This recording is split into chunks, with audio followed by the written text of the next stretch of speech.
Marion was born in 1918. She was a spunky tomboy who grew up to be a microbiologist, raised 4 children of her own, and 2 more pert daughters. She traveled all over the world. These are her stories. It was Besta, my mother, 79th birthday, and Antilla Scavlum was going to have a birthday party for her at her house, just kitty corner through the block that way. So we had a well-beaten path back and forth where I always went there.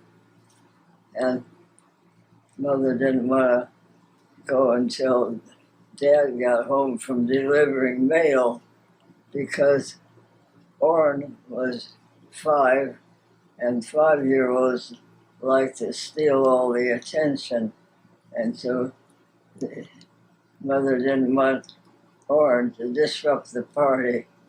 So she was waiting for Dad to come home from delivering mail, and she expected him about 5 o'clock. Well, when Dad got there, she said, "The baby's already on the way. Call the doctor to come quick. We have no time to go to the hospital this time." So they called the doctor, and I jokingly have told people that I practically met the doctor at the door. But he had to work fast because I was on the way. And then my father did not want to disrupt the party. And so he didn't tell anybody over there that there was a baby on the way. And he had to have a couple women to help him after the baby was born. So he stupidly asked Mrs. Root, who lived kitty corner across the street from us, and we always got our milk and things from her, cream. And Mrs. Stoley Nelson lived next door. And neither of them ever had any children, and I don't remember ever having them have any relatives bring children over there. So they knew nothing about babies or children. And the one that he should have asked was Mrs. Johnson, who was Junior's grandmother, because she had 7 children of her own. And so she was a very practical person and knew it all, but that would disrupt the party because she was at the party. So he asked these other 2 ladies who knew nothing about babies or about children and all. So after the doctor finished doing whatever he had to do, he brought me out like this and handed me toward the women.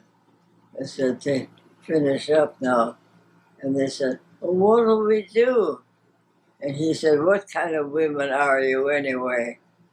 And so he had to tell them a few things. And then he had to rush out because he had a phone call from somebody else who had a baby on the way. And he had to rush to her house to deliver that baby. And so next morning, he had to go to Dane County Courthouse in Madison, which is 18 miles from Stoughton, and report births from the day before. Well, he had rushed out of my house so fast, he forgot to ask what my name was supposed to be. And so all that they had recorded in the Dane County Courthouse was baby girl Swenson. And it was the only name officially mine until I was 15. And my mother and father and Rebecca Scavlum and I were going to go to Canada. We wanted to, first of all, see Niagara Falls and then cross over into Canada and see Horseshoe Falls and go to see Castle Loma and other famous places. But you had to have proof of birth in the United States in order to do that. And I didn't have any proof of birth with my name on it, so I would not be able to get back in the country. I'd be lost out in space. So my folks had to scrounge around and get what they could use as proof. And they had the minister who baptized me tell when I was baptized and how old I was at the time, and that I had been born in this country. And he knew the family, he knew it was correct.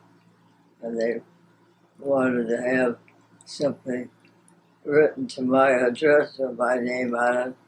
Well, I unfortunately, sometime before, corresponded with Joanne Swenson, Uncle Raymond, younger daughter. And so I had that. It was a little tiny envelope about that big. And in there was a little folded stationery with a note from her. So I don't know what else they had for proof, but that's when I first got my name officially in the Dane County Courthouse. That's amazing. The end.